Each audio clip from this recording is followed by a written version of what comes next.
Baik,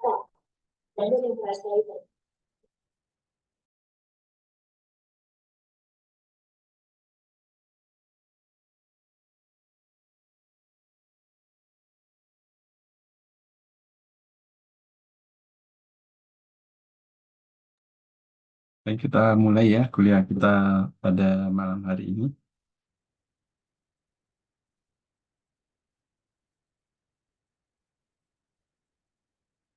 Baik, Bismillahirrahmanirrahim. Assalamualaikum warahmatullahi wabarakatuh. Selamat malam semuanya. Jadi pada kesempatan kali ini kita eh, lanjutkan ya perkuliahan. Mungkin maaf sebelumnya ya, kalau sekarang sebenarnya hari apa masih hari libur ya. Cuma eh, kita sudah apa eh, mungkin tidak ada waktu lagi ya. Jadi eh, harus memenuhi satu pertemuan lagi ya, agar total ada 7 pertemuan sebelum nantinya kita melaksanakan kegiatan ujian tengah semester ya pada Jumat depan. Ya. Jadi eh, untuk malam ini saya apa selenggarakan ya.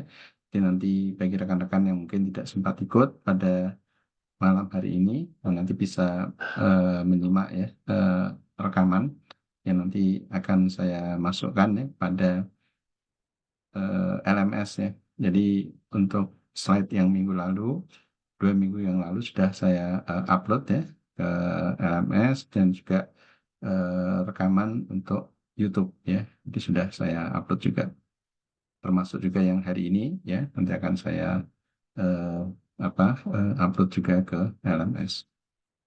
Baik, pada kesempatan kali ini kita melanjutkan diskusi kita. Eh, Dalam hal ini kita akan mendiskusikan mengenai proses klasifikasi ya. Bisa coba share slide-nya, share screen.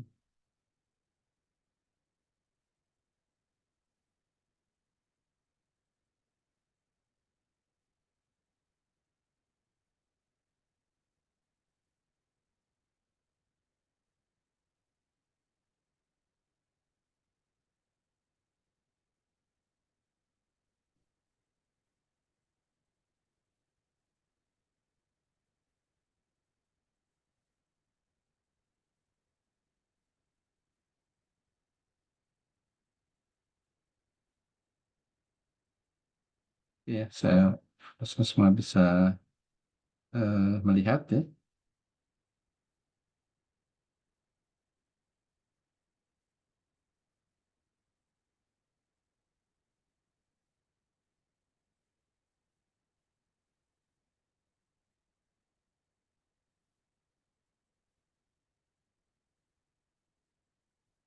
Ya.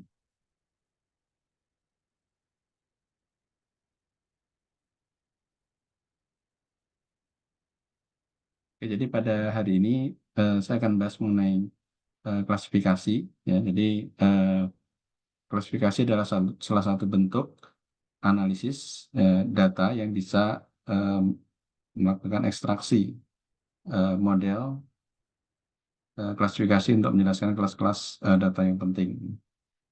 Classifier model selanjutnya dapat digunakan untuk memprediksi kelompok suatu data input. Ya. Kemudian hasil pengelompokan dapat digunakan di berbagai bidang implementasi. Ya. Contoh sebuah bank ya, kemudian dapat melakukan pengelompokan kategori calon peminjam ya, tergolong sebagai kelompok yang aman ataupun berisiko ya. Kemudian juga berbagai jenis model klasifikasi dikembangkan berdasarkan berbagai metode seperti machine learning, ya, pattern recognition, dan juga statistika. Ya, jadi eh, ini adalah salah satu tujuan ya kita melakukan pengolahan terhadap data-data yang kita miliki ya, baik dalam ukuran yang kecil maupun ukuran yang besar ya. Kita ingin melihat polanya ya. Kita ingin melihat trennya seperti apa ya. Dan tentu di dalam pengolahan data tersebut kita ingin membagi ya menjadi kelompok-kelompok yang sesuai dengan yang kita inginkan. Jadi implementasinya sangat banyak ya, sangat luas ya, yang mana dengan melakukan klasifikasi, nah nanti kita bisa membedakan karakteristik ya sebuah data dengan data yang lain. Ya. Jadi walaupun mungkin data-data tersebut memiliki apa, saat mengambil ya kita melihatnya sebagai sebuah data yang sama, ya tidak ada perbedaan, ya namun dalam melakukan eh, analisis atau melakukan proses penghitungan misalkan ya dari data-data mentah itu kita hitung lagi ya, kita masukkan sebuah model, nah maka nanti akan terlihat ya data-data tersebut eh, tergolong kelompok yang mana ya. Nah, itulah tujuan dari proses klasifikasi. Contoh kasus untuk melakukan klasifikasi, misalkan seorang dokter ya, sedang melakukan menganalisis data kanker pasien yang sedang dirawat. Terdapat 3 jenis treatment yang bisa diberikan ke pasien. Dokter memilih salah satu dari 3 pilihan ya, treatment tersebut.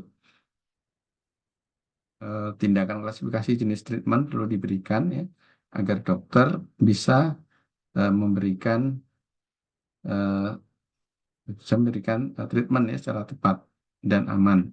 Eh, yang mana eh, dan mana yang kira-kira perlu dihindari ya karena mungkin saja menimbulkan resiko. Ya. Sehingga kalau kita rumuskan bagaimana kita bisa menentukan ya jenis treatmentnya, eh, eh, ini untuk apa, pengobatan yang mungkin eh, tergolong untuk penyakit yang berat ya. Jadi biasanya sangat spesifik ya, tergantung dari orangnya ya, dan tergantung dari usia mungkin ya, atau kebiasaan dari pasien ya, dan jenis penyakitnya juga. Ya, jadi tidak bisa dilakukan tindakan treatment yang mungkin seragam ya. Hmm. Bahkan mungkin trennya ke depan dengan adanya apa, precision medicine ya, jadi kita bisa mengobati secara presisi ya.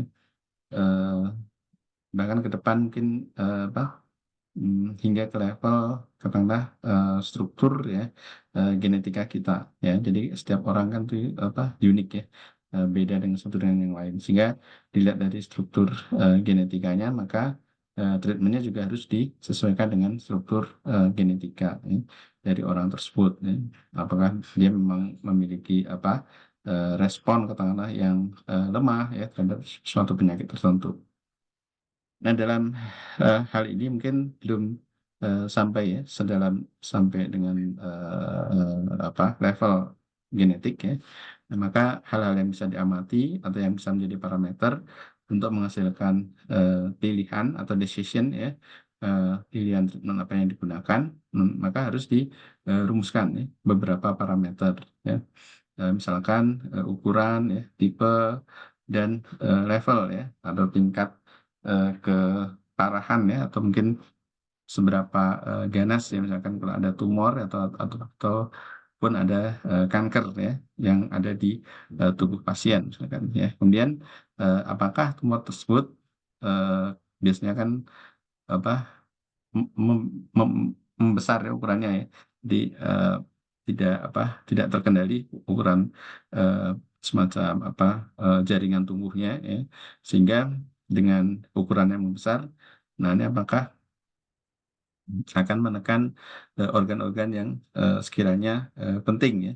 Eh, Terutama katakanlah misalkan kalau posisinya di otak misalkan ya, dan ini maka bisa menekan ya organ-organ di otak ya, sehingga bisa membahayakan kan. Nah kemudian juga tumor ya, atau kanker. Nah, itu apakah sudah menyebar ya ke organ-organ atau bagian tubuh yang lain. Ya, ini biasanya ada yang tumbuh di satu lokasi saja yang dan tidak mengganggu organ yang lain. Nah, namun seringkali juga ada yang jenisnya ganas ya. Jadi dia menyebar ke seluruh tubuh yang melalui apa, transportasi darah ya. Nah, kemudian menempel di bagian tubuh yang lain atau di organ tubuh yang lain, kemudian tumbuh di sana ya. Sehingga eh, posisi apa, untuk lokasi kankernya tidak hanya di satu tempat ya, namun sudah menyebar di semua bagian tubuh ya. Tentu ini level yang berat misalkan ya. Nah, kemudian possible side effects ya. Nah, ini apakah si pasien itu memiliki katakanlah respon ya yang negatif ya terhadap eh, eh, treatment-treatment yang mungkin akan diberikan ya. Nah, apakah ada efek-efek samping ya jika kita operasi ya, kemudian apakah dengan radiasi atau kemoterapi ya, atau targeted terapi. Nah, ini yang lebih baru ya, misalkan ditembak ya dengan sinar atau dengan partikel cahaya yang ditembakkan ke pusat kanker ya, jadi tidak akan merusak organ-organ yang lain. Dan yang terakhir misalkan the patient preference apa keinginan pasien yang mana kira-kira dia lebih cocok treatment yang mana dan juga kondisi kesehatan ya secara keseluruhan dari pasien. Nah, ini cukup banyak parameter yang harus kita kumpulkan misalkan ya. Tentu dalam menentukan parameter-parameter ini kita sebagai orang yang mungkin bergeraknya di bidang IT ya, bergeraknya di bidang dalam pengolahan data, tentu tidak punya background ya, pengetahuan dalam hal kedokteran seperti ini sehingga perlu adanya proses akuisisi data atau wawancara dengan pakarnya ya, atau dengan dokter yang kira-kira tahu ya apa-apa saja yang perlu diamati atau data-data apa saja yang perlu dikumpulkan terlebih dahulu ya sebelum melakukan proses treatment.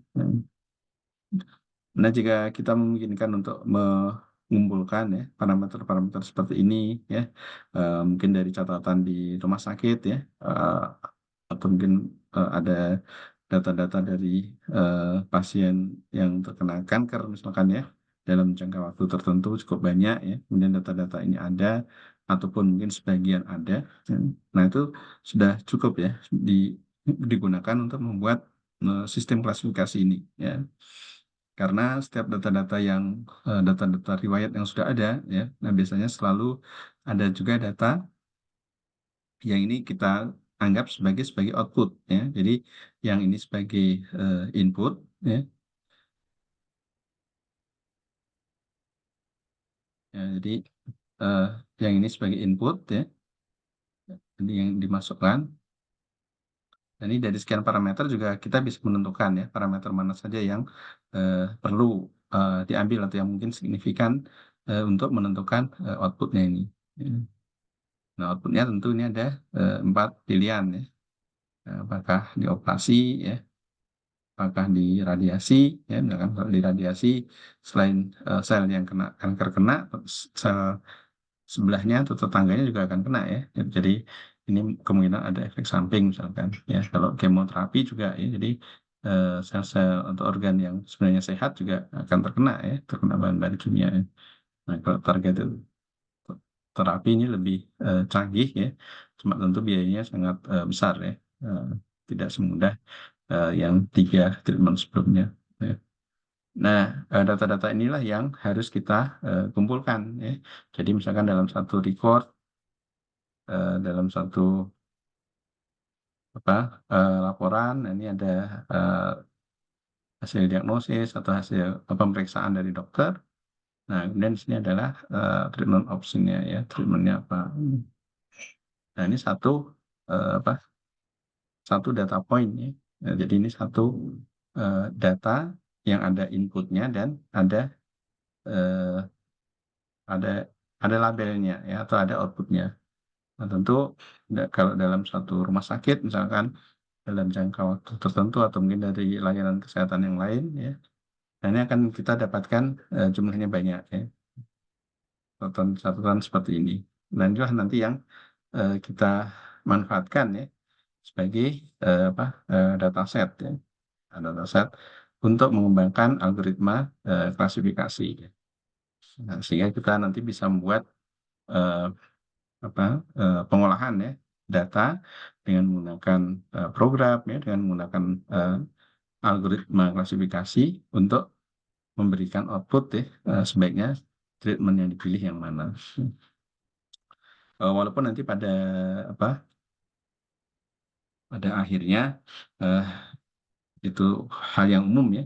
Jadi dari algoritma merekomendasikan treatment jenis tertentu, karena apakah itu harus harus dilaksanakan. Nah, itu biasanya eh,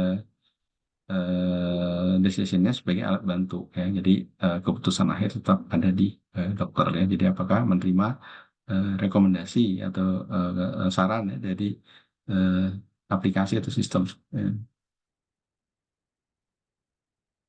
Oke.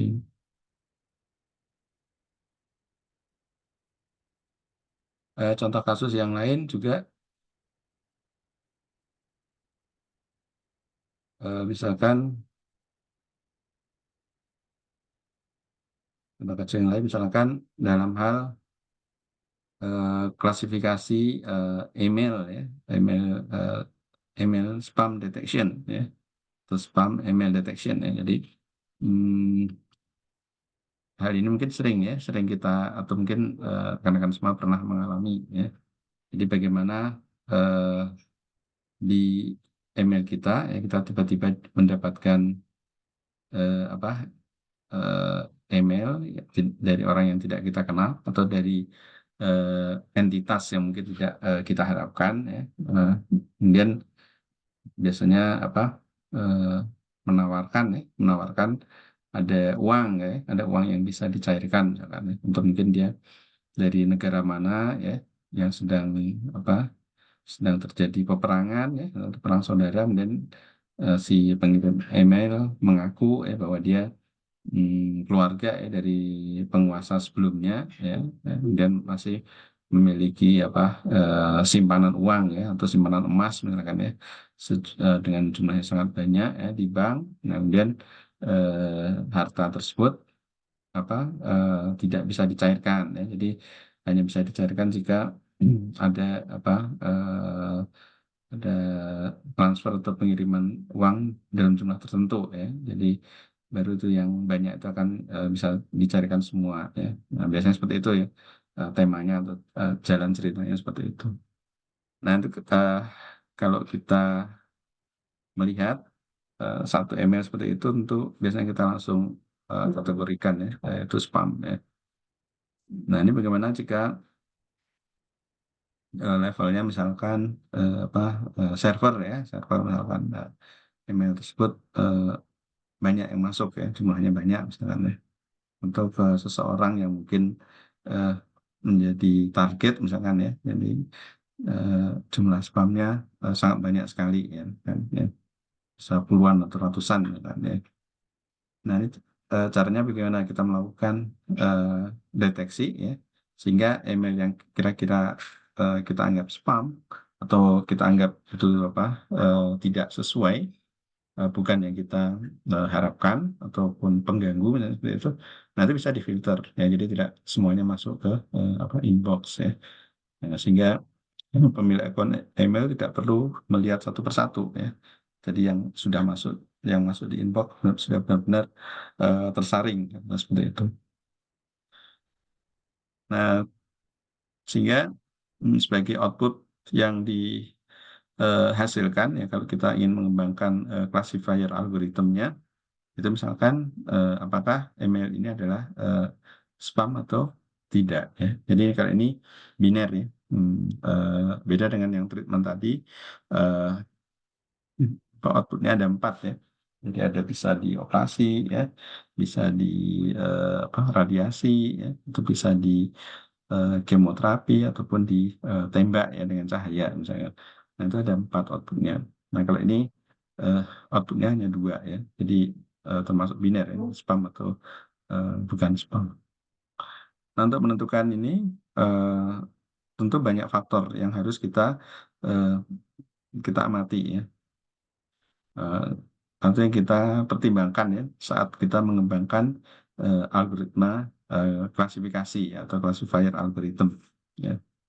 Nah, eh, apakah semua parameter itu harus digunakan? Nah, tentu tidak ya. Jadi kita lihat eh, ini efektivitas ya. Kira-kira mana yang paling berperan ya atau mana yang paling berpengaruh ya untuk menentukan email tersebut spam ataupun tidak ya.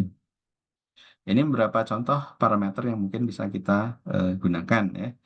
Misalkan teks konten. Nah, ini isi dari apa email tersebut ya. Frekuensi keberadaan kata tertentu ya, misalkan minta sumbangan ya, minta apa transfer uang misalkan ya. Jadi atau ada kata-kata yang atau kalimat yang sifatnya khas ya, itu merupakan spam ya, atau spam ya. Kemudian yang hal yang lain adalah eh, informasi pengirim ya. Kita bisa eh, ambil ya ini sebagai parameter, misalkan alamat email pengirim ya. Kemudian profil pengirim apakah dipercaya ataukah bisa ditemukan orangnya misalkan ya. Jadi ini kita ingin melihat apa keaslian ya atau keabsahan dari eh, eh, pengirim ya, pengirim dan email yang dikirim ya.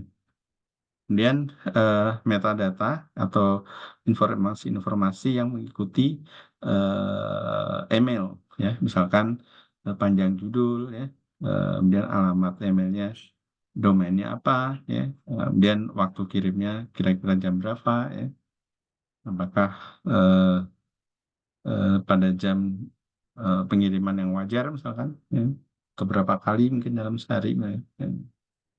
Kemudian juga structural features ya. Misalkan struktur HTML-nya seperti apa ya. Kemudian apakah ada attachment atau tidak ya. Dan biasanya hmm, selain kalimat juga ada apa file-file ya yang dilampirkan atau yang di-attach ya di email tersebut ya, sehingga boleh jadi ya kalau diklik ya bukan mendapatkan dokumen namun mendapatkan apa file-file yang sekiranya berbahaya misalkan ya. Kemudian eh, contextual features ya, ini algoritma yang bisa melihat ya apakah email serupa itu sebelumnya oleh si pemilik account itu akan dimasukkan ke inbox ataupun spam. Nah itu algoritma bisa mencatat kebiasaan ya dari pemilik account ya. Nah, kalau yang emailnya mirip-mirip seperti ini, ya biasanya dari pemilik account dimasukkan ke spam. Ya. Nah, maka dari algoritma yang dikembangkan akan eh, mengikuti ya, mengikuti pola-pola yang user gunakan selama ini. Dan keterkaitan dengan email yang lain. Nah, misalkan eh, email sehari-hari mungkin yang bersangkutan misalkan apa berdagang misalkan ya, berdagang bahan pokok misalkan ya. Atau di email itu semuanya terkait dengan perdagangan bahan pokok ya. Atau misalkan berdagang alat-alat listrik, ya, alat-alat elektronik misalkan. Ya. Atau itu di email itu sebagian besar percakapannya tentang bisnis atau penjualan tentang alat-alat elektronik. Ya. Nah ini tiba-tiba ada satu email apa yang terpisah ya, tidak sersama polanya dengan email yang sebelumnya ya. Jadi tidak mendiskusikan secara detail ya tentang bisnis misalkan ya. Dan temanya jauh misalkan tidak sesuai. Nah, itu juga bisa menjadi feature ya, kontekstual feature atau keterkaitan feature ya, atau feature keterkaitan dengan email-email yang sudah ada. Nah, parameter-parameter inilah yang nantinya digabung ya, dimasukkan ke classifier algorithms, kemudian dengan menggunakan data apa validasi, nah, maka ini akan dilakukan proses apa belajar ya, proses belajar hingga sampai pada akhirnya bisa digunakan untuk menentukan email yang masuk itu masuk tergolong spam ataupun tidak.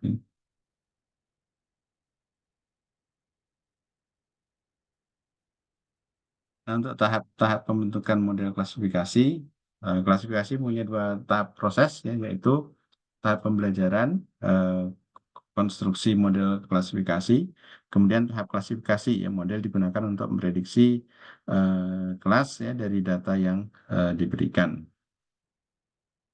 Eh,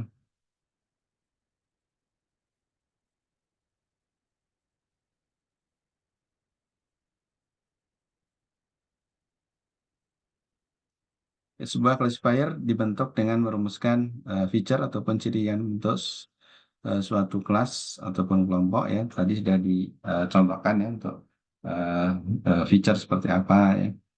Kemudian sebuah data point atau tabel dapat direpresentasikan sebagai sebuah vektor ya dengan argumen X1, X2 hingga Xn. Nah, ini seberapa banyak ya parameter yang dilibatkan. Nah, itu tentu apa kita yang menentukan ya.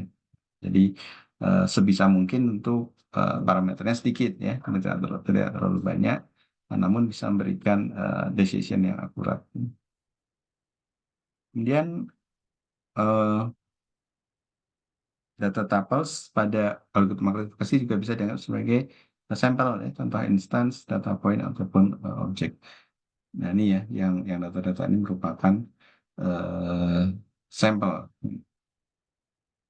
yang nantinya bisa digunakan ya pada proses klasifikasi.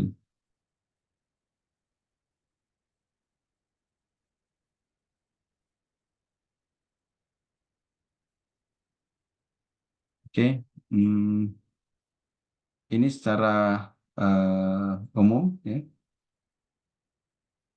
Ya, mohon maaf mungkin saya break sebentar ya.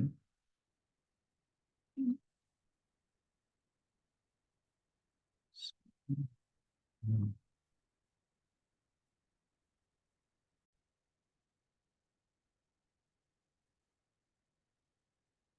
oke. Ya, jadi untuk apa? Untuk dataset yang kita miliki, jadi harus eh, apa kita pisahkan ya. Jadi kita pisahkan sebagai data training dan data testing ya.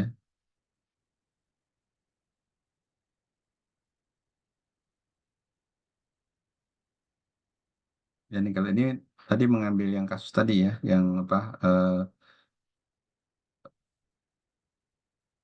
nasabah bank ya untuk meminjam ya, meminjam uang ya, ya, atau meminjam sejumlah pinjaman ya.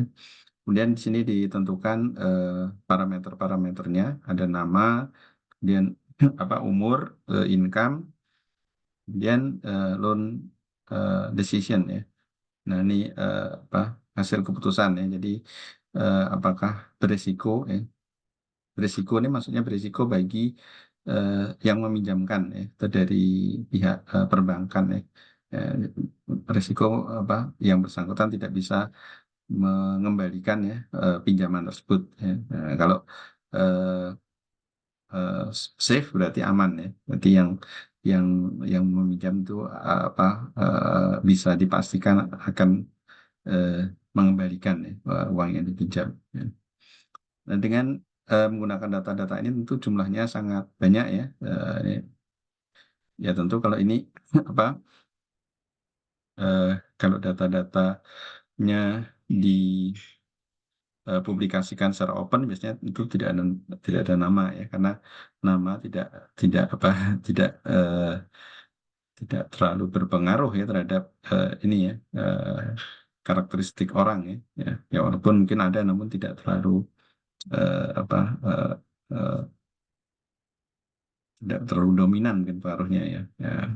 Eh, Dan hal yang lain juga biasanya nama kalau ini mungkin eh, data internal dan pengolahannya di internal misalkan di bank tersebut mungkin tidak masalah ya. Namun kalau data ini dibawa keluar ya di luar institusi dari pemilik data ini, nah biasanya namanya harus disembunyikan ya. Misalkan diganti dengan kode ya 001, 002 dan seterusnya. Ya, jadi tidak boleh me- menyebarluaskan ya identitas seseorang.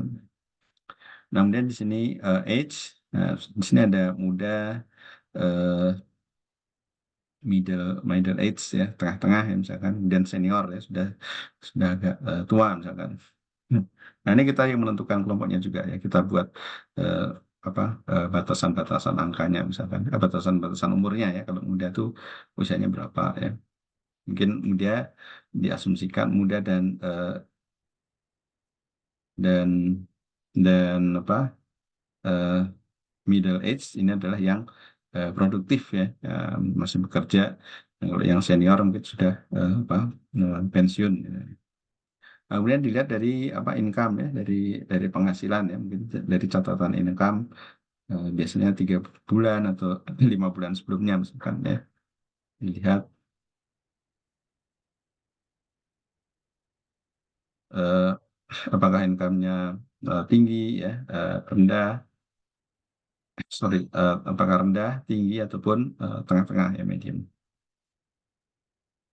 Nah, karena ini adalah classifiernya yang mungkin apa sederhana ya, jadi hanya berdasarkan beberapa rules ya, eh, tidak melakukan komputasi berdasarkan artificial neural network ya, ataupun support vector machine ya, atau decision tree dan seterusnya. Nah, ini dibuat rule yang sederhana seperti ini ya. If age sama dengan youth ya, atau jika umurnya masih muda, then loan decision risky ya, berarti eh, pemberian pinjamannya beresiko ya. Nah, mungkin ini muda, mungkin apa sangat muda ya, misalkan belum bekerja secara tetap ya, atau mungkin penghasilannya belum teratur misalkan. Nah, sehingga untuk diberikan pinjaman ini terlalu beresiko ya.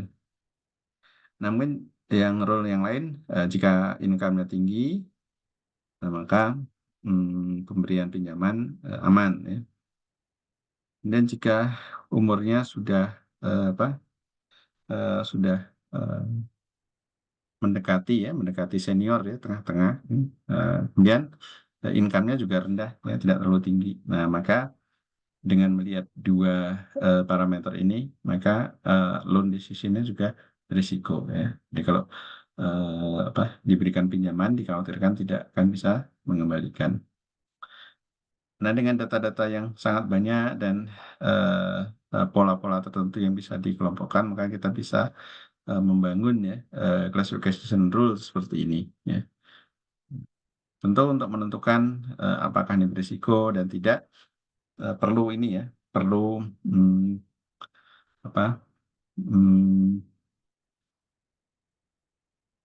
perlu seseorang yang punya pengalaman ya di bidang ini, dalam di bidang peminjaman ya, atau pemberian kredit ya ke orang ya.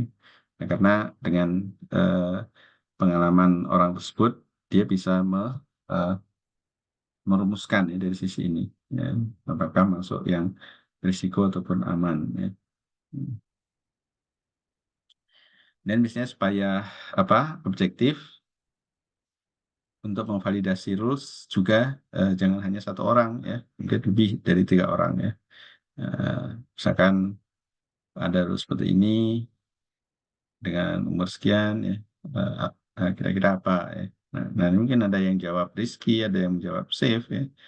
Eh, Kalau misalkan kita punya pakar, misalkan 3 orang atau 5 orang atau lebih misalkan ya, yang kira-kira kita akui kepakarannya dan pengalamannya, dan kita minta bantu ya untuk membuat rules ya. Nah, mungkin ini juga berbeda-beda tiap orang ya. Nah, nanti bisa di vote ya, kira-kira yang paling banyak yang mana. Ya. Nantilah nanti yang kita bisa simpan sebagai eh, sebagai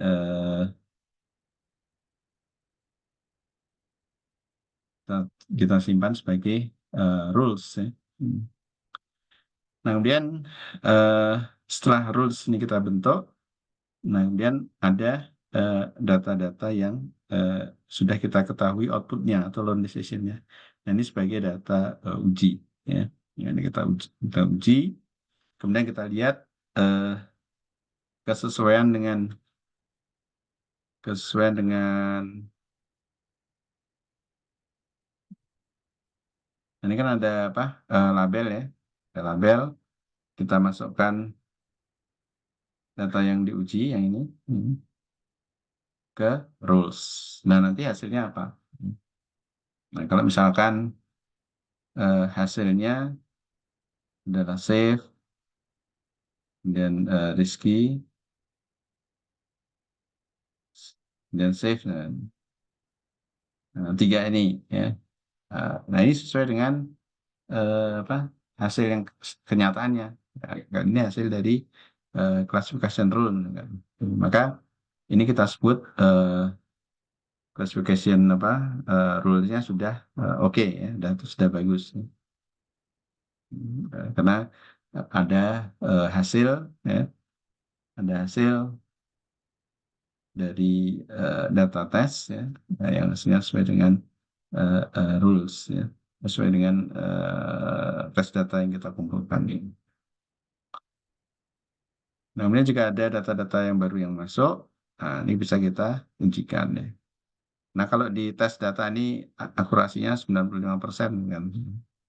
Maka jika ada data yang baru, kita ujikan, hasilnya kita dapatkan, Rizky, ya, ini kita yakin ini adalah keputusan yang tepat atau klasifikasi yang tepat ya, karena saat testing nilai akurasi atau performanya cukup tinggi.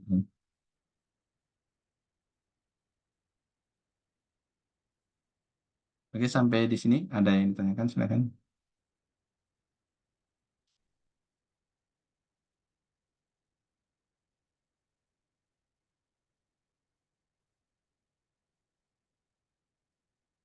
Ya, jika tidak, saya lanjutkan lagi.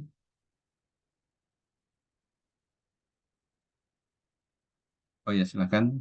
Oh, Mas mau nanya, Ramzan, silakan. untuk pemilihan algoritmanya itu kita ngacunya berdasarkan studi case yang kita pilih nggak? Atau mesti harus pakai library gitu atau bikin sendiri tuh gimana ya, Pak? Oh ya, Eh, untuk ini ya, rulesnya Iya, ya. Oh iya ya, betul. oke. Ya, untuk algoritmanya yang saya ceritakan di sini mungkin lebih ke apa supervise ya. Supervise clustering atau supervise classification. Yang mana dalam supervise classification kita menentukan atau kita punya data yang bisa menjadi eh, yang bisa menjadi acuan. Ya. Nah, kemudian untuk jenis apa modelnya ini tentu banyak ya.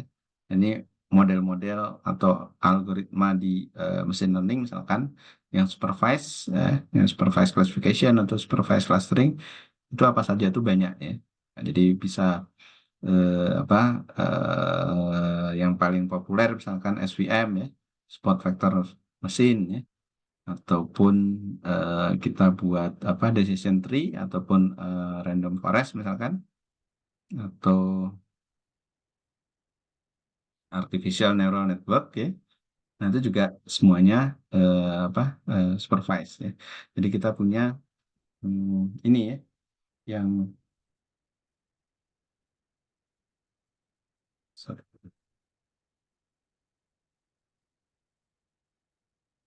Nah, kita punya data ini ya. Hmm. Jadi ini adalah inputnya. Nah, kita punya ini. Nanti yang sangat sangat berharga ya. Ya. Karena boleh jadi hmm,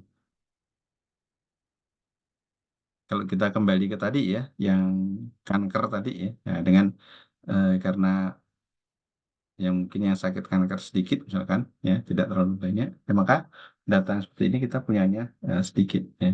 Dan data poinnya sedikit sehingga data latihnya juga tidak cukup banyak ya. Namun kalau ini misalkan kasusnya untuk apa pinjaman ya, apalagi sekarang ada pinjaman online ya lewat online apa yang apa berisiko ya risikonya juga apa tinggi ya. Kalau ini mungkin lebih selektif ya kalau lewat bank misalkan ada proses pengecekan ya proses segala macam ya pemeriksaan yang lebih teliti ya. Nah, data-datanya bisa cukup banyak ya. Karena data yang bisa digunakan ya. Kemudian juga eh, ini kan baru apa decision ya. Nah, nanti kalau diteruskan misalkan kita tambah satu label lagi ya. Nanti kalau misalkan sudah diimplementasikan ya. Nah, ini resultnya apa ya. Apakah yang risky ini baik ataupun misalkan good ya, ataupun buruk misalkan bad ya. Jadi misalkan tidak melunasi pinjaman atau mungkin eh, pembayarannya tidak teratur misalkan ya. Nah, ini bisa kita tambahkan ya data-data ini sebagai sebagai data untuk melakukan validasi. Nah, yang ininya bisa bermacam-macam ya. Jadi ada SVM, ya, misalkan yang populer, ada ANN, misalkan ya, ataupun misalkan decision tree, ya, random forest. Nah, ini mana yang paling bagus ya? Itu biasanya hmm, eh, kita juga belum tahu pasti ya. Jadi tergantung kasusnya ya, tergantung kondisinya seperti apa. Ya. Sehingga untuk mempermudah biasanya semuanya dipakai ya. Nah, semuanya dipakai, nah nanti dilihat atau dibandingkan performanya, nilai-nilai performanya, nilai-nilai akurasinya bagus atau tidak ya. Misalkan yang RF aku yang RF akurasinya 70% kan ya. SVM 95%, nah, yang ANN 80%, yang apa decision tree misalkan 60%. Nah, ini dengan melihat seperti ini, kita bisa nyatakan yang paling bagus adalah apa? SVM, karena nilainya paling tinggi. Ya biasanya dicoba berapa. Jadi pilihannya banyak ya. Misalkan ada genetic algorithm ya juga bisa ya. Kira-kira demikian. Semoga bisa menjawab pertanyaan. Baik, Pak. Terima kasih. Ya. Bah- bah- Nah, kalau misalkan apa pertama kali punya kasus tertentu ya atau sistem tertentu, kemudian kita bingung nih pakai yang mana. Nah, salah satu caranya kita cari apa referensi ya. Nah, kita cari referensi dan mungkin itu standar untuk semua permasalahan ya. Jadi kita cari referensi dari publikasi, apakah di konferensi ataupun jurnal yang kira-kira publishernya bagus ya, sehingga mungkin sudah mendapatkan review yang bagus juga ya. Nah, kita lihat ya. Kalau untuk menghitung resiko ini peminjaman itu menggunakan metode yang mana ya, pasti sudah pernah orang orang membuat ya. Jadi apa kita bukan orang yang katakanlah pertama kalinya eh, di seluruh dunia untuk mencoba merumuskan metode yang tidak ya. Pasti orang-orang sebelumnya sudah cukup banyak ya. Nah, dari hasil literatur review untuk melihat itu nanti kita bisa melihat ya mereka pada menggunakan apa ya. Mereka menggunakan sekian metode misalkan ya. Setelah kita baca-baca ada 20 metode misalkan. Nah, ada 20 metode, kita ingin coba yang 5 terbaik misalkan. Nah, ya, maka kita pilih ya kira-kira mana yang terbaik dari 20 tersebut. Ya.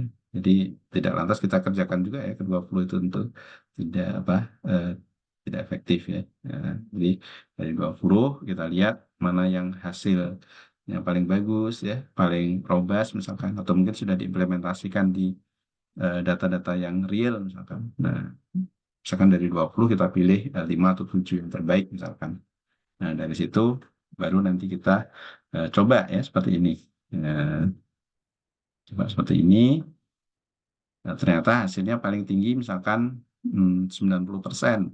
Nah, baru kita nanti masuk metode kita ya. Jadi kita melihat oh yang harus diperbaiki ini ya. Kalau ANN mungkin jumlah layernya kurang banyak ya. Atau mungkin datanya harus difilter terlebih dahulu ya sebelum ke classifier misalkan.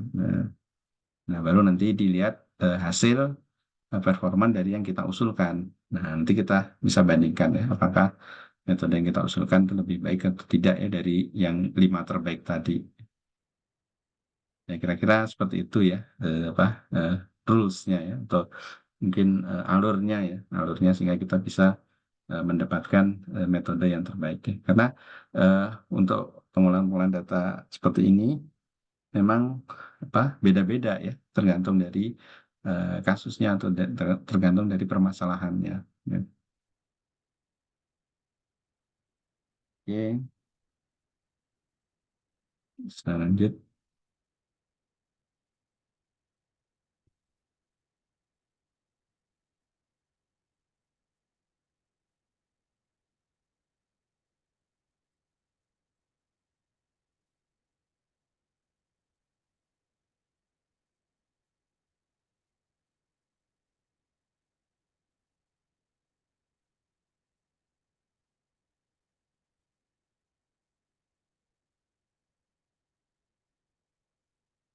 Oke, selanjutnya untuk berikutnya adalah implementasi scaffold untuk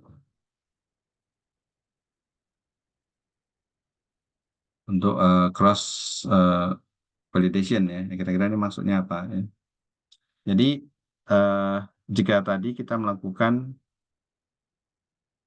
tadi kan kita lakukan pemilahan ya, melakukan pemilahan di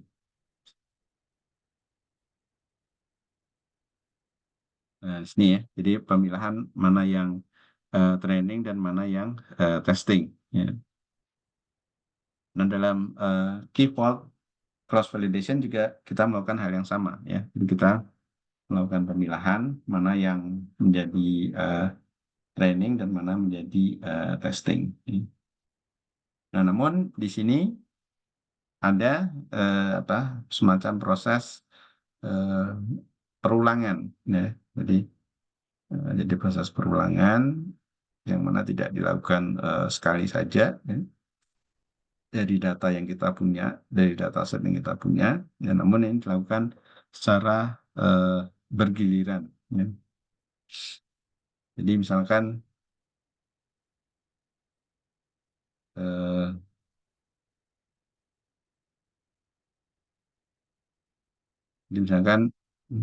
eh, kita punya sebuah apa sebuah dataset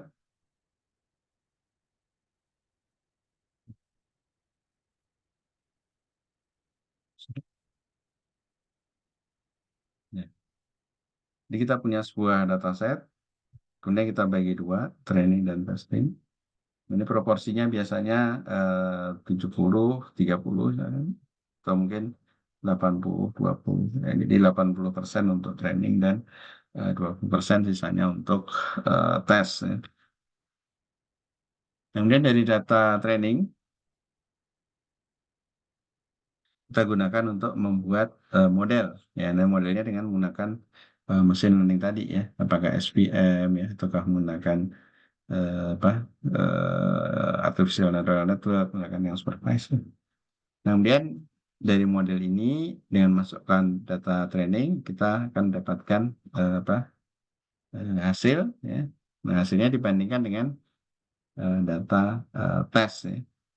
Atau model yang sudah jadi kita inputkan data tes ya. Sehingga kita bisa menghitung nilai akurasinya ya. Jadi nilai akurasinya berapa.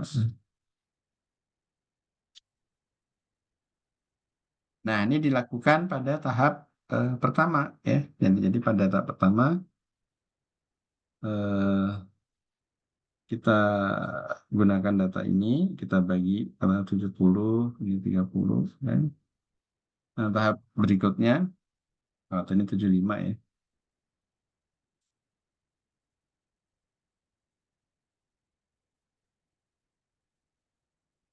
5,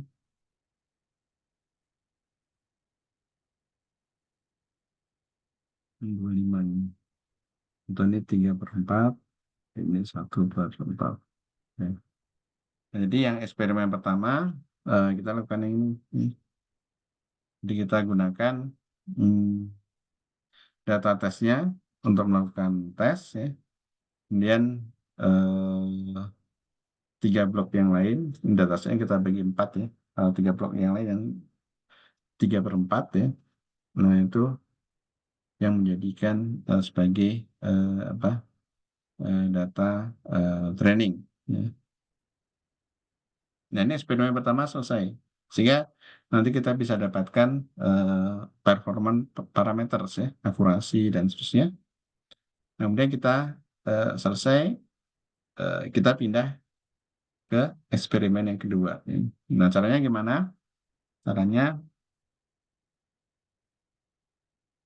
Caranya jika sebelumnya dari data yang kita punya, kita bagi 4, ya.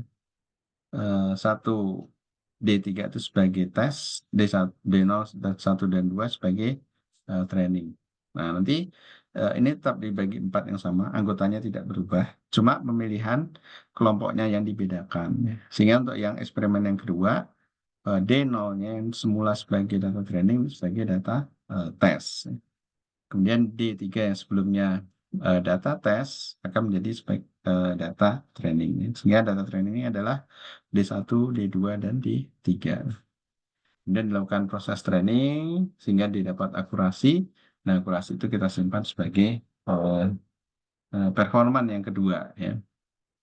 Kemudian demikian lanjut ya untuk eksperimen ketiga sampai dengan eksperimen yang keempat. Ya. Oh, yang keempatnya harusnya di sini ya, ini. Yang hitam. Oh, sorry, betul, sudah betul sini, maaf. Sudah.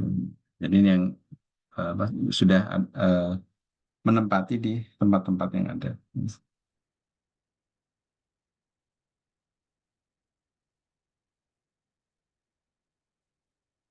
Oke, ya. Jadi setelah proses training, tes, kemudian kita geser ya, kita tukar dengan data-data yang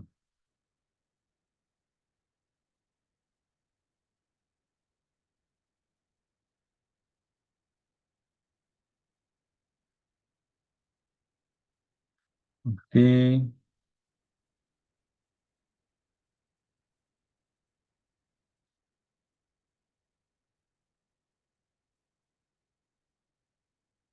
Nah, bagaimana kita melakukan apa evaluasi ya terhadap proses classifier. Nah, salah satu caranya adalah dengan menggunakan conversion matrix ya.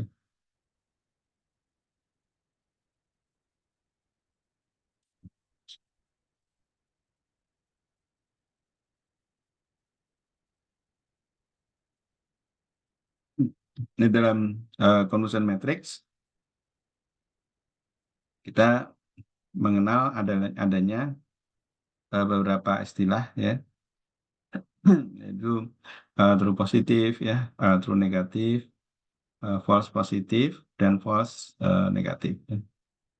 Nah, ini perbedaannya apa? Ini mungkin untuk lebih mempermudah kita gunakan kasus untuk yang apa orang sakit ya, orang sakit pada umumnya atau COVID misalkan ya. Kemudian dimaknai bahwa eh,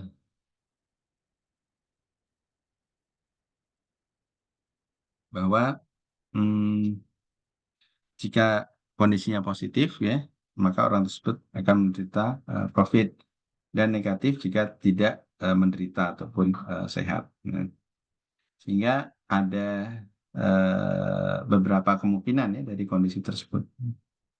Nah, kalau yang true positif berarti eh, ini kan ada dua ya, kondisi yang sebenarnya dan kondisi hasil uji ya. Nah, kalau true positif berarti orangnya memang eh, sakit ya.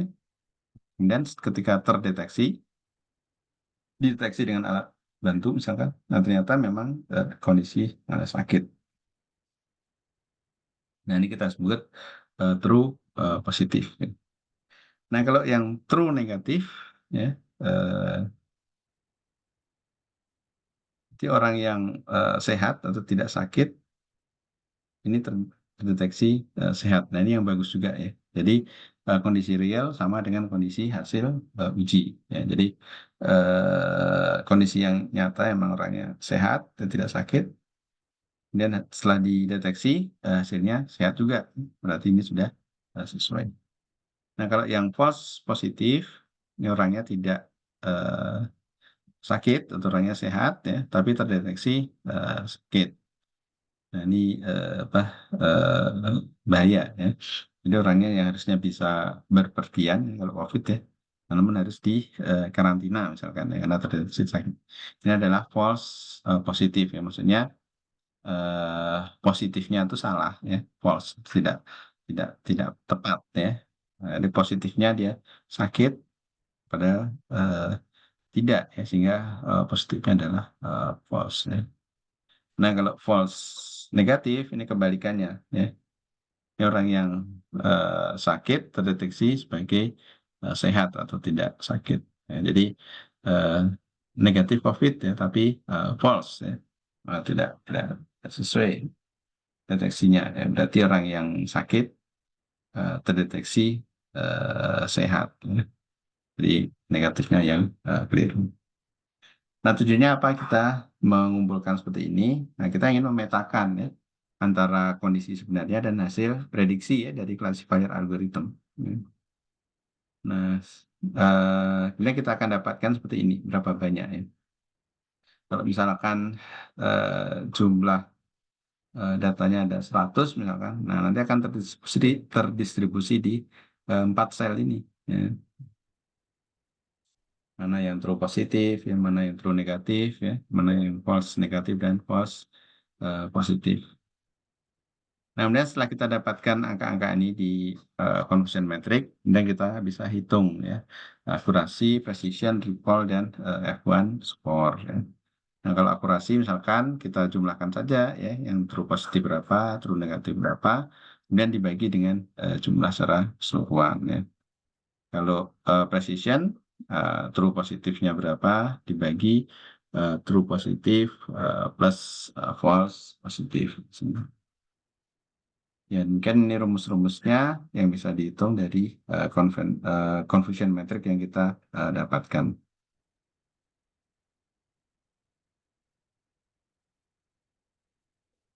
Oke. Ya, sementara dipelajari dulu. Saya saya tinggalkan sebentar.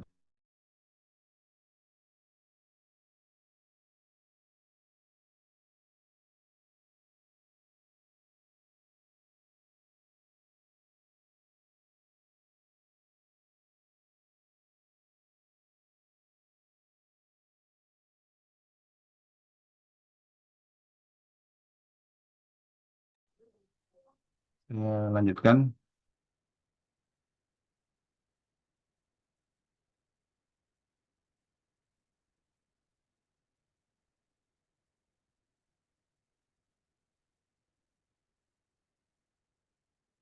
Ya, jadi ini misalkan eh, prediksi ya. Jadi prediksi apakah seseorang akan membeli eh, PC atau tidak.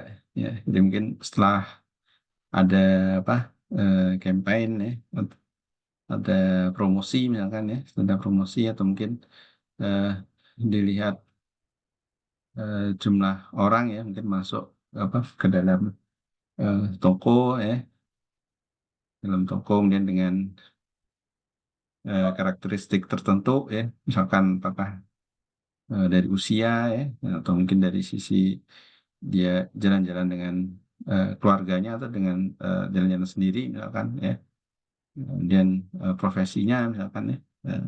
Dan mungkin banyak parameter ya yang yang bisa dimasukkan ya sehingga bisa menghasilkan prediksi ya seorang akan membeli PC atau tidak ya. Atau mungkin kalau ini data-data yang diambil dari platform online misalkan ya.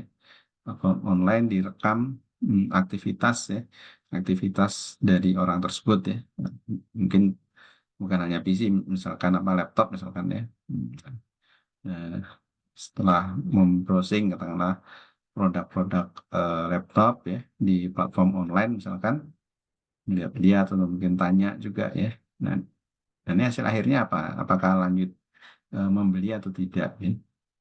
Ini bisa bisa banyak parameter input yang kita gunakan ya. Misalkan tanggal ya, kemudian pekerjaan orang tersebut ya, alamatnya di mana ya, profesinya apa ya. Itu berbagai jenis apa parameter input bisa dipilih untuk kemudian menghasilkan classifier untuk memprediksi ya orang tersebut akan membeli PC ataupun laptop atau tidak. Ya, misalkan ini algoritmenya ada tertentu, kemudian ini hasilnya ya hasil eh, hasil dari eh, data training dan data test. Ya. Misalkan dengan merangkum parameter-parameter tersebut, kemudian kondisi eh, realnya orang tersebut membeli ya, dan hasil prediksinya eh, bagaimana? Apakah benar-benar orang tersebut membeli atau tidak ya. Nah ini dihitung ya. Nah ini kalau cocok eh, yang data historinya memang yang bersangkutan membeli dan hasil klasifikasinya adalah membeli juga, nah makanya adalah jumlahnya ya. Jadi aslinya membeli dan diprediksi sebagai membeli ya. Ya, ini jumlahnya 6.954. Nah, kemudian diprediksi orang tersebut tidak akan membeli dan kenyataannya memang orang tersebut tidak membeli ya. Nah, ini nilainya adalah atau jumlah rekornya adalah 2.588. Nah, kemudian FN dan FP ya. Kalau yang FN nah berarti eh,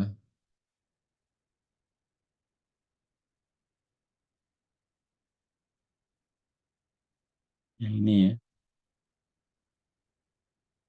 Berarti aktualnya adalah membeli, namun hasil prediksinya eh, tidak ya. Berarti false yang negatif ya. Kemudian yang 412 itu adalah false yang positif ya. Diprediksinya membeli atau positif ya, namun kenyataannya orang tersebut tidak membeli. Ya. Ya. Jadi ini positif yang palsu ya. Kalau ini negatif yang palsu ya. Kalau ini kan disebutkan 46 orang tidak akan membeli ya prediksinya. Pada aslinya 46 orang tersebut membeli ya. Nah kemudian dihitung ini true positifnya berapa ya, true negatifnya berapa berdasarkan posisi di sini ya. Nah, sehingga true positifnya yang ini ya, true negatifnya yang ini, kemudian false negatif yang ini ya, karena prediksinya tidak membeli namun tidak beli dan false positif ini. Hmm. Dihitung akurasi berapa, precision berapa, recall berapa, kemudian F1 score berapa. Dan inilah yang menjadi apa pegangan ya dari keberhasilan model yang kita kembangkan atau classifier yang kita kembangkan.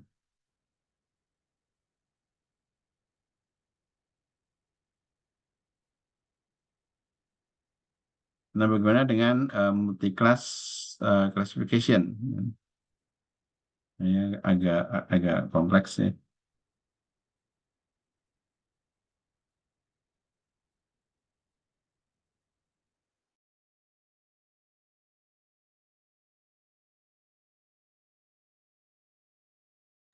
Ya, eh, misalkan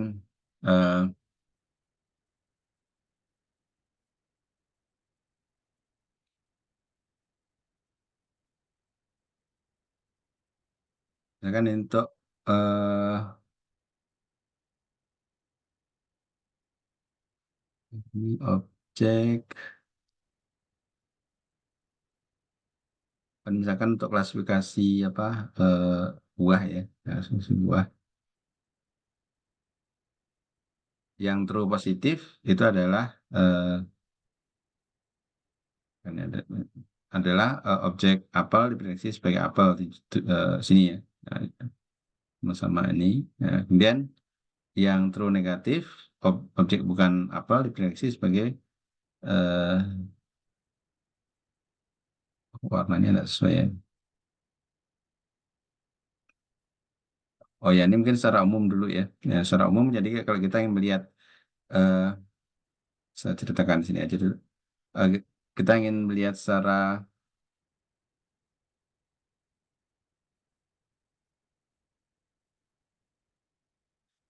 umum jika ini karena multi kelas ya, jadi n-nya itu n-nya itu bisa banyak ya. Bisa satu, bisa dua, tiga dan seterusnya ya. Bisa banyak sebanyak n ya. Sehingga multi kelas, maka kita harus memilih ya. Kita fokus kemana dulu ya. Misalkan kelas yang ke K ya. Nah, itu ada pasalnya di sini. Nah, kita fokus di sini. Nah, untuk irisan dengan apa parameter yang sama, baik di aktual maupun yang prediksi atau yang estimate, maka ini menjadi true positif ya ini ya. Nah, kemudian yang yang ada di dalam baris yang sama ya, ataupun kolom yang sama dengan true positif, maka itu menjadi eh, masing-masing Fn dan Fp ya. Kemudian yang lain adalah yang bukan membahas tentang parameter K ya, CK, maka menjadi true negatif. Nah, baik kita coba yang sederhana dulu ya. Nah, misalkan ada klasifikasi ya dengan mungkin berdasarkan image ya, berdasarkan berat misalkan ya, itu berdasarkan bentuk ya. Kita tidak tahu proses apa klasifikasinya. Hmm. Jadi ini untuk membedakan 3 jenis buah ya, apel, orange dan mangga ya. Mangga, orange dan apel. Kemudian dihitung ini istilahnya apa conversion metricnya ya. Kalau yang labelnya apel ditebak sebagai apel. Nah, ini ada 7 ya. Kemudian eh, buah aslinya adalah apel, kemudian dideteksi sebagai orange, sebagai jeruk. Ini ada 8 kasus ya. Kemudian buah aslinya adalah apel, kemudian dideteksi sebagai mangga ya. Nah, ini ada 9 kasus ya. Nah, ini semua dicatat ya. Sehingga yang tengah-tengah ini adalah yang sesuai ya.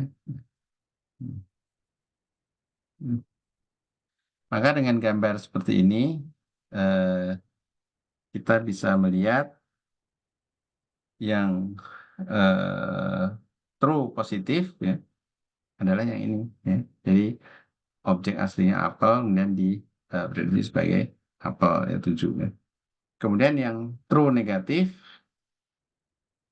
itu adalah ini ya. Yang ini sama sekali tidak membahas mengenai apel ya, bahasnya orange dan mango.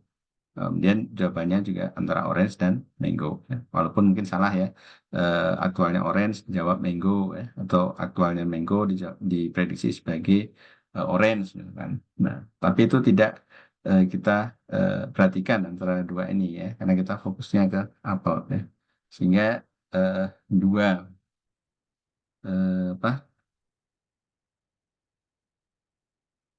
dua objek atau dua buah selain apel dan juga dua buah selain apel ini sama sekali tidak tidak mengganggu dan seperti itu ya. Nah, ini adalah true negatif ya. Jadi ini selain bersinggungan dengan apel. Maka jumlahnya adalah 2 3 2 tambah 1 ini 8. Kemudian false positif ya. Nah, ini false positif yang ungu ya. False positif maksudnya sebenarnya buah-buah itu bukan apel ya, hanya orange dan mango. Nah, namun terprediksi atau terdeteksi sebagai apel. Berarti itu false positif ya. Jadi dan kalau false negatif ya, ini sebenarnya sudah dikasih objek berupa apel, namun tidak terdeteksi sebagai apel, malah terdeteksi sebagai orange dan mango ya. Ini adalah false negatif. Ya. Jadi negatifnya salah ya, palsu ya. Harusnya itu apel, tapi kita anggap apel tidak ada, yaitu adalah orange dan mango. Nah, dengan tahu posisi seperti ini, maka kita bisa dengan mudah untuk merumuskan ya, untuk menghitung berdasarkan rumus akurasi, precision, recall, dan F1 score. Ya. Untuk yang precision ini agak beda, berarti TP dibagi TP plus FP. Ya, berarti yang TP yang 7 ya. Nah, true positif dibagi dengan eh, TP plus FP ya.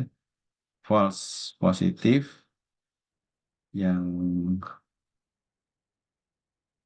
ungu ya, false positif ya, dan ditambahkan dengan true positif yang 7 ya. False positifnya ada 1 tambah 3 4 ya. Berarti untuk precision 7 dibagi 4 plus 7 ya. Atau 7 dibagi 11. Nah, itu nanti bisa dihitung nilai apa desimalnya ya.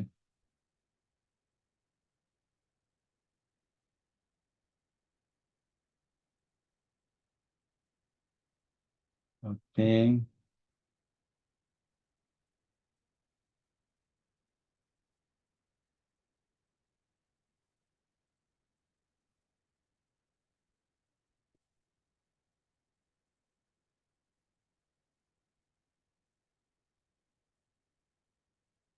Nah, eh, selanjutnya jika kita fokus di yang hijau ya, yang orange ya, yang orange, nah yang orange yang ini yang hijau ya, maka yang di sini adalah false negatif ya. Mengapa false negatif ya? Karena objek aslinya adalah orange, aktualnya orange, ya, namun ditebak sebagai apel maupun mango ya. Kemudian false positifnya yang mana? Ya, yang ungu ini. Karena apa? Karena yang diberikan bukan orange, yang diberikan mango dan apple, tapi jawaban kita adalah orange. Sehingga ini adalah false apa? False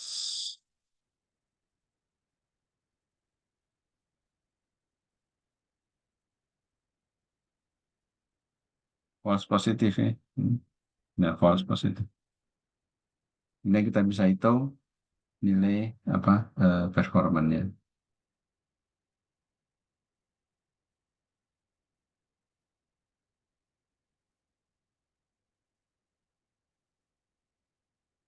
Oke, selanjutnya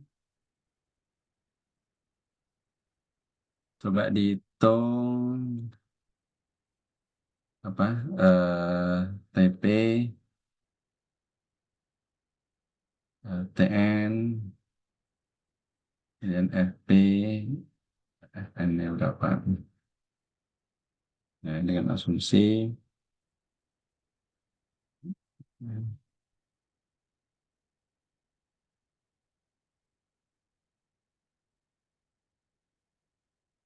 namanya hijau,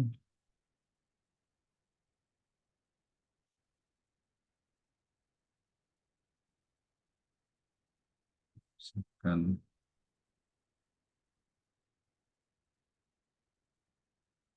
dan yang ini misalkan sosial media ya untuk menentukan persepsi positif, negatif, negatif dan netral.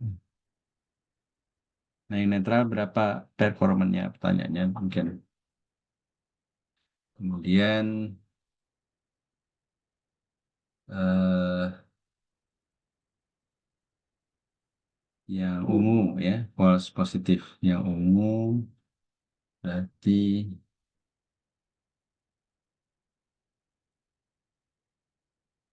yang ungu berarti yang false positif ya.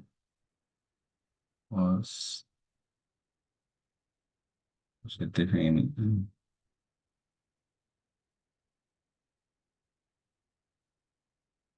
Ya, semoga tidak rancu ya dengan label kelas netral, negatif dan positif dengan false positif tadi. Yang false positif tadi eh, maksudnya sebenarnya ada apa teks ya di sosial media itu persepsi negatif dan persepsi positif ya. Namun dianggap oleh algoritma kita itu adalah positif.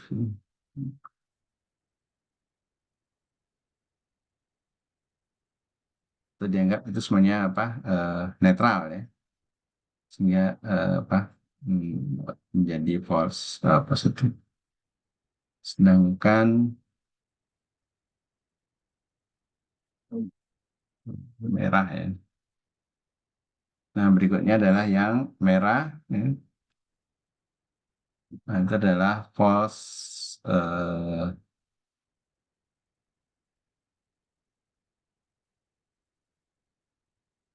negatif ya. Karena aslinya itu persepsinya netral, namun di anggap sebagai positif maupun negatif.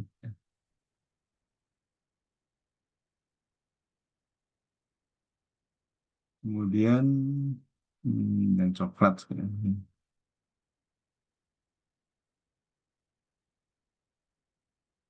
Ini adalah yang true negatif. Ya kira-kira seperti itu ya. Nah, sehingga berapa ini true positifnya kira-kira? Ada yang bisa jawab?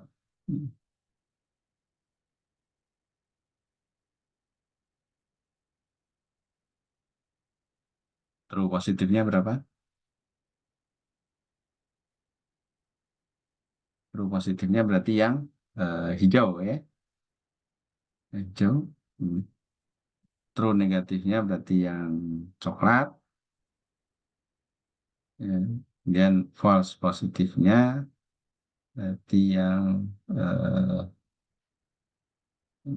positif,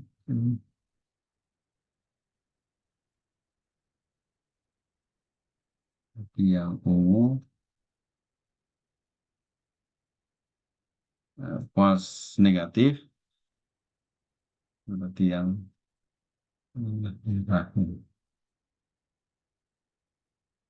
di false negatif berarti persepsinya adalah tidak ada yang netral ya, hanya positif negatif pada ada. Nah, kira-kira berapa ini true positifnya?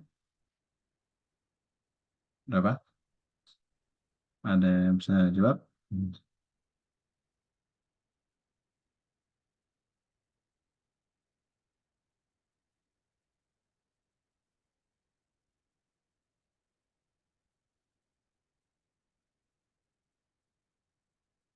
Ya, true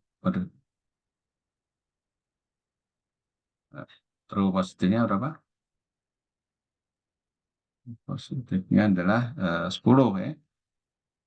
Oke, dan true negatifnya, nah, ini yang kosong ya. Jadi 9 tambah 12, 21, 21 tambah 15, 36 ya.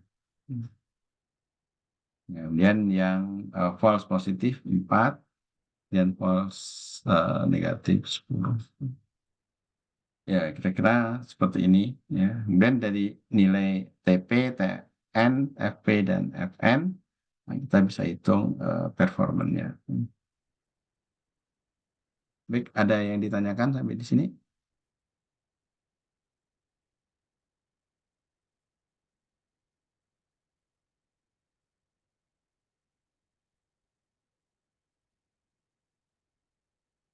Nah, ini mungkin nanti dikerjakan ya sebagai tugas saja ya kalau itu ya. Yang kedua,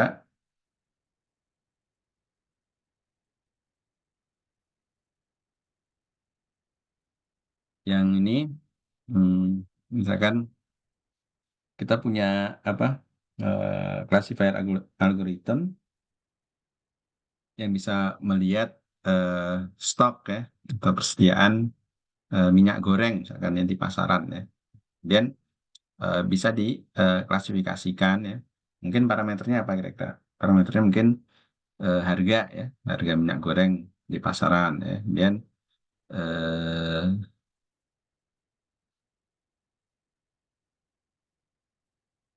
jumlah, katakanlah mungkin jumlah yang terjual ya, sekian hari sebelumnya misalkan ya. Kemudian mungkin eh,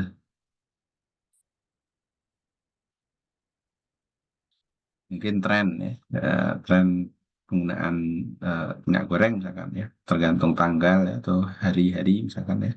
Apakah ada hari-hari libur misalkan ya, atau hari eh, kemarin misalkan Lebaran misalkan ya, mungkin perlu konsumsi minyak goreng cukup banyak misalkan ya. Nah itu berbagai jenis parameter dan menghasilkan klasifikasi seperti ini. Ya. Nah sekarang yang menjadi pertanyaan, eh, ini kan multi kelas ya, jadi bisa melakukan klasifikasi Untuk yang kelas yang langka ya cukup banyak dan melimpah. Nah, kalau yang cukup ini nilai apa?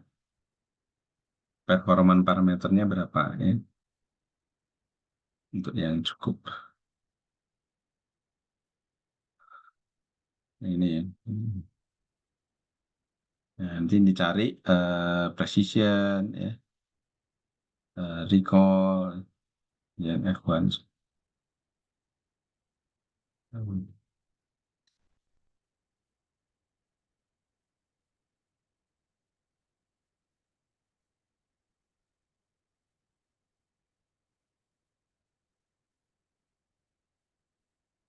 Akurasi, precision, dan akurasi. Nah, nah, ini mohon nanti dicari ya. Mungkin bisa nanti di jawabannya dituliskan dan dituliskan rumusnya ya, dan dikumpulkan apa minggu depan ya. Jadi tugas Anda mencari apa TP-nya berapa ya, TN-nya berapa ya. Kemudian FP, FN-nya berapa. Nah, dari parameter ini bisa menghitung ini ya, dengan mudah ya, karena posisinya udah tahu ya. Kalau akurasi misalkan TP ditambah TN dibagi TP tambah TN tambah FP tambah FN. Nah, itu akurasi. Dengan menggunakan eh, matriks ini, kombinasi matriks ini dan fokusnya pada status cukup ya. Itu jumlah cukup ya. Parameternya berapa. Ada yang ditanyakan yang ini soal ini? Nanti mohon dikerjakan ya. Hasilnya dikumpulkan minggu depan. Supaya bisa saya masukkan nilai apa kuis ataupun tugas. Ada yang tanyakan ini? Kira-kira sudah tahu ya cara menghitungnya seperti apa ya? Pak, mau nanya Pak.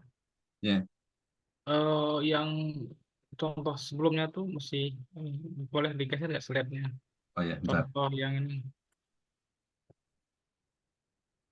contoh yang sebelumnya yang ada positif, negatif sama netral tuh. Ya ini. Iya.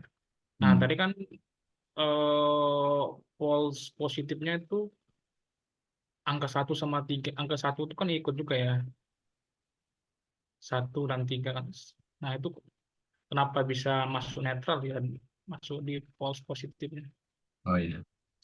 Ya, Masih. ya mungkin agak rancu jadinya. Yang di sini yang masukkan ini untuk apa? Untuk persepsi ya. Persepsi kan ada netral, negatif, dan positif ya. Misalkan kita punya aplikasi, ini ada gridnya seperti ini ya. Ini kalau misalkan orang apa ngasih bintangnya sampai sini misalkan ya, nah, bintangnya 4 seperti ini, nah, maka itu apa bagus ya, aplikasinya bagus, pelayanannya bagus, berarti itu positif misalkan ya. Kemudian kalau yang ngasih bintangnya cuma 3 atau 2 ya, nah, berarti hanya ini ya, nah, sini atau kondisinya gini ya. Nah, itu masuk yang netral, jadi tengah-tengah kadang bisa positif bisa negatif ya. Nah, tapi ada orang yang ngasih 1 bintang seperti ini ya, berarti itu apa negatif ya, atau eh, apa eh, jelek ya, tidak bagus misalkan layanan. Nah, kemudian hmm, kita ingin menghitung true positif ya, true negatif dan seterusnya ya. Nah, kalau karena kita mengambil amatan atau mengambil fokus pada eh, persepsi netral, ya, maka ini yang kita anggap apa kejadiannya, yang positifnya, ya kejadian positif. Nah, sehingga eh, true positifnya ada di sini, ya, ada di 10 ini, ya, karena yang menjadi pengamatan kita di sini. Bukan positif yang ini ya. Atau mungkin ini saya ganti aja supaya tidak bingung. Bentar. Sorry. Nah, ini saya ganti aja.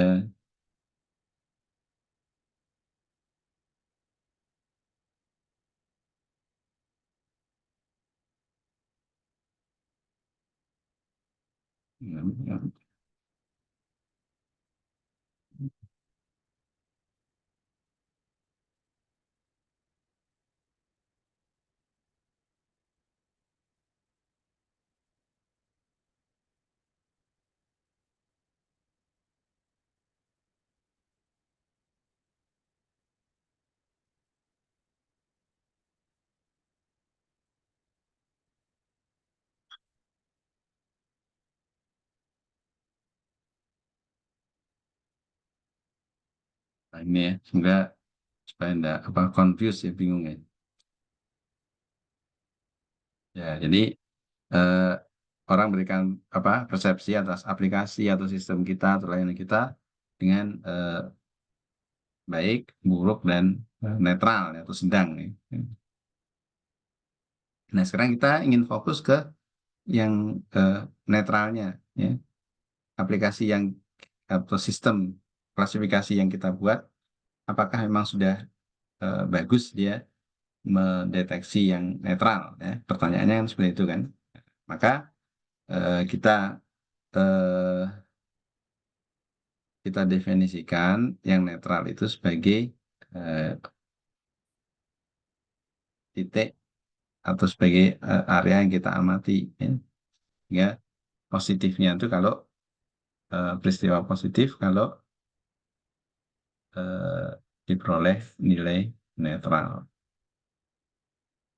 Sehingga true positifnya adalah ketika eh, prediksinya netral dan nilai sebenarnya juga netral ya bukan sih. Jadi kalau false false apa negatif ya. Nanti karena kita memandang yang netral itu sebagai positif ya, sedangkan kalau yang baik dan buruk itu sebagai apa sebagai hmm, yang negatif ya, yang di luar yang ingin kita amati ya. Nah, maka false negatifnya adalah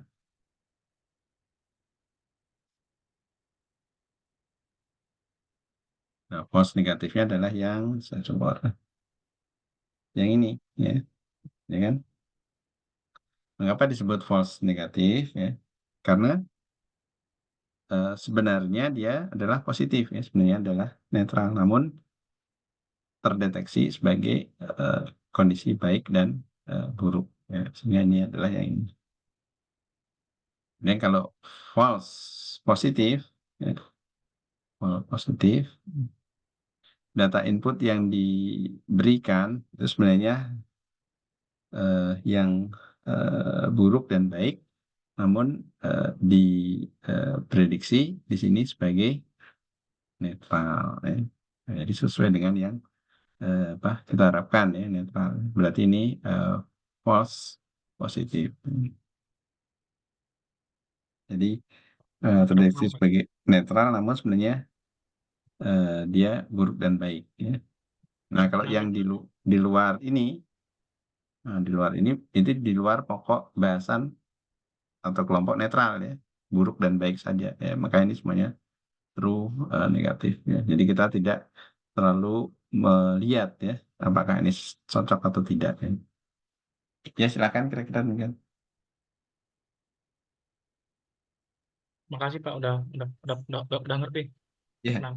perlu ini ya nanti perlu berkali-kali agar bisa nyangkut karena kadang kalau kita untuk yang kan namanya juga apa confusion matrix ya matriks yang membingungkan yang membuat kita bingung ya jadi eh, eh, kadang kita bingung nih yang positif mana yang negatif mana ya nah, namun kalau kita coba nanti melihat apa beberapa kasus kemudian kita coba buatkan ya confusion matrixnya nah, nanti lama-lama kita bisa apa, paham ya awal-awal emang apa acuannya tadi tempat bingung tadi. gimana? Tadi pas bingung di acuannya, tapi setelah dipindah karena acuannya netral, jadi ini kok acuannya di tahun. Ya, ya ini yang multi kelas ya. Jadi multi kelas tergantung dari yang kita amati ya. Jadi nanti boleh jadi kita mengamati yang hasil yang buruk misalkan. Nah, yang buruk itu nanti performanya eh, nilai-nilai performanya bagus atau tidak, akurasinya bagus atau tidak ya. Yang baik juga ya. Nah, tujuannya apa? Tujuannya nanti kalau kita bisa menghitung misalkan yang eh, baik ya, nanti performan parameternya 95% kan ya. Kemudian yang netral itu eh, 97% kan ya. Kemudian yang buruk misalkan ternyata performa parameternya kecil misalkan ya. Walaupun ini kalau yang ini kelihatannya sih tidak terlalu jauh ya. Kalau melihat komposisi angka seperti ini. Nah, ini kita ambil yang lain ya. Misalkan, 60%.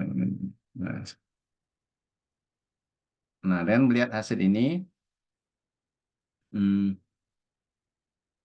maka eh, kita bisa menilai ya sistem eh, deteksi apa resepsi yang kita buat ya itu akan bagus jika menilai yang baik atau persepsi yang baik, persepsi yang netral ya. Jadi kalau di situ dikatakan eh, sistemnya baik, yang memberikan baik, atau sistemnya apa sedang-sedang aja netral ya. Nah, maka kita yakin bahwa itu merupakan jawaban yang sebenarnya ya, atau yang sesuai ya. Eh, tapi kalau kita dapatkan yang buruk itu 60%, oh berarti kita masih meragukan classifier yang kita buat ya. Jadi yang eh, classifier yang kita buat ini eh, dia mungkin bisa memprediksi seharusnya itu baik ataupun netral ya. Jadi dia bisa memprediksi buruk namun nilainya rendah ya. Nah, berarti ini kita perlu perbaikan di sini ya di algoritmanya. Karena ini ada satu nilai yang kurang memuaskan ya, 60%. Harapannya tentu untuk semua parameter nilainya tinggi ya, di atas 90%. Jadi kita bisa melihat apa classifier kita atau algoritma klasifikasi kita itu lemah pada saat menguji parameter yang mana atau menguji kondisi yang mana ya, atau kondisi yang baik, yang buruk ataupun sedang ya. Karena boleh jadi classifier yang kita buat apalagi yang multi kelas ya, nah itu dia tidak tidak selamanya bagus untuk semua keadaan ya.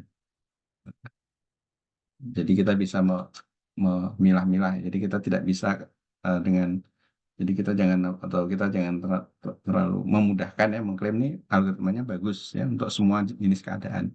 Nah itu kalau eh, kemungkinan dua kelas mungkin masih bisa ya. Misalkan prediksi hujan dan tidak misalkan ya. Nah maka akan terlihat ya kalau memang bagus ya bagus, kalau memang buruk ya buruk ya classifiernya ya. Oh ya, yang di sini dimaksud ini untuk keperluannya untuk memprediksi ya. Jadi apa? Sebelum user mengklik ya, memilih ya, itu kita sudah prediksi ya. Jadi misalkan kita punya software atau apps baru ya, kemudian kita ingin upload ke apa? Ke Play Store misalkan ya.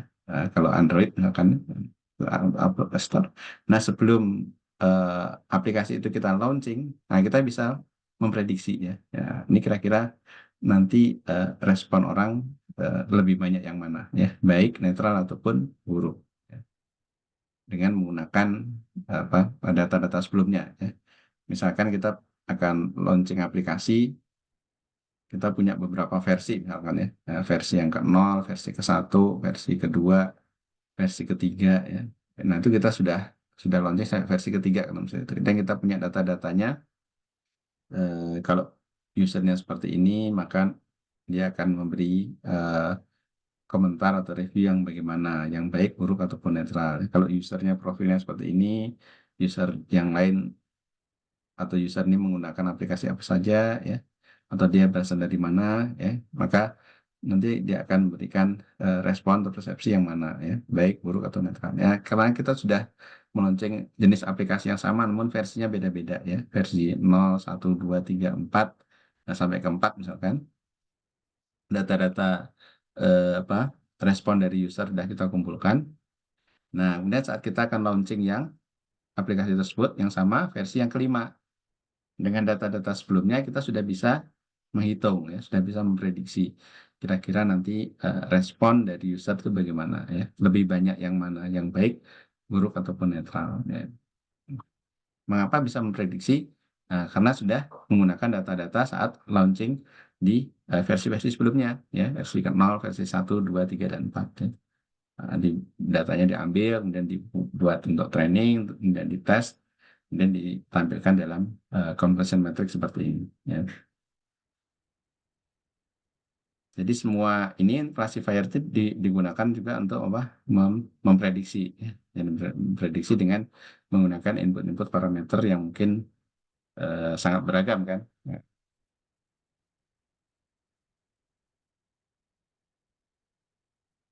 Oke, saya coba lanjut. Nah ini ya, mungkin nanti dikerjakan sebagai PR.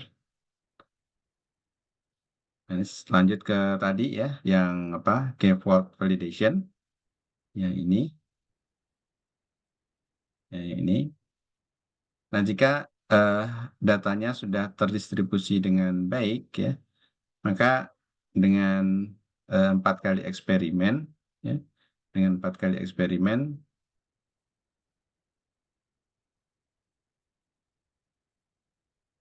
ya dengan 4 kali eksperimen, eh, hasilnya tidak jauh beda ya. Nah, ini contohnya saja ya seperti ini ya. Jadi misalkan keyword yang pertama akurasinya eh, 0,973 ya plus simpangan deviasi ya dengan kita hitung ya. Kemudian recallnya sekian ya. Kemudian eksperimen yang kedua yang kita geser mana yang sebagai training, mana sebagai tes, kita tukar posisinya. Nah, hasilnya seperti ini ya. Kemudian eksperimen yang ketiga kita geser lagi ya, mana sebagai training, mana sebagai tes. Ini dan hasil secara keseluruhan kita rata-ratakan ya dari eksperimen 1 sampai dengan eksperimen yang keempat. Nah, hasilnya seperti ini. Di 0,97 untuk akurasi ya, dan untuk precision ya, untuk recall dan untuk one score. Kemudian simpangan deviasi di sini dimaksud adalah seperti ini ya. Jadi kalau satu simpangan deviasi, satu SD, berarti ini plus minus 0,973 tambah plus minus 0,018. Nah, dengan asumsi ya distribusi kurvanya adalah normal seperti ini, ya maka kita bisa meyakini bahwa 68% data-data itu akan berada pada rentang ini ya. Jadi 0,973 minus 0,018 dan interval atasnya adalah 0,973 ditambah 0,018. Nah, ini 68% ada di sini ya. Kalau satu kali standar deviasi. Nah, kalau misalkan kali 2 ya, ini intervalnya tentu lebih lebar ya. Dan jumlahnya ini akan lebih banyak nih persentasenya. Nah, namun yang standar seperti ini satu simpangan deviasi ya, yang menandakan bahwa 68% data ada di interval ini. Nah, kalau kita melihat ini sudah cukup bagus ya, contoh ya. Ini tidak terlalu jauh ya. Ini juga tidak terlalu jauh, walaupun mungkin yang kedua nih ya, keduanya agak beda ya uh, nilainya ya. Terutama untuk apa, recall ya dan F1 score ya. Oh ya, F1 score ini sebenarnya gabungan ya dari precision dan recall ya. Jadi agar mungkin kita ingat apa sesi sebelumnya ya, bagaimana kita menggabungkan dua field agar menjadi satu field. Nah, ini mirip seperti ini kasusnya. Jadi F1 score ini merupakan gabungan ya dari precision dan recall. Dua kali precision kali recall dibagi precision plus recall. Sehingga untuk menyederhanakan ya, representasi performance parameters ya. Jadi dua parameter precision dan recall digabung menjadi satu dengan nilai baru yaitu F1 score. Ya, mungkin untuk malam ini saya cukupkan. Silahkan jika masih ada pertanyaan mungkin bisa disampaikan.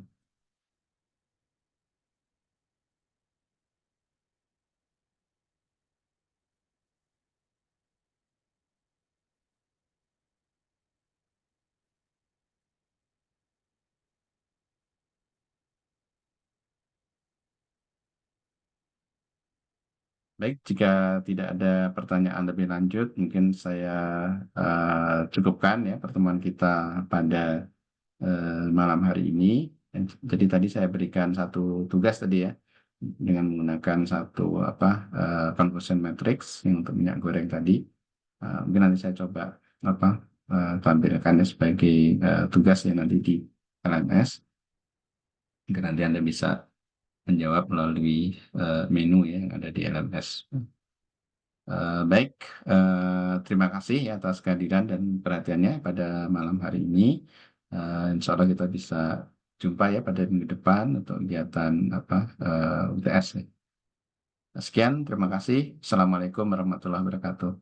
Selamat malam semuanya. Waalaikumsalam, Pak. Selamat. Izin saya tutup ya.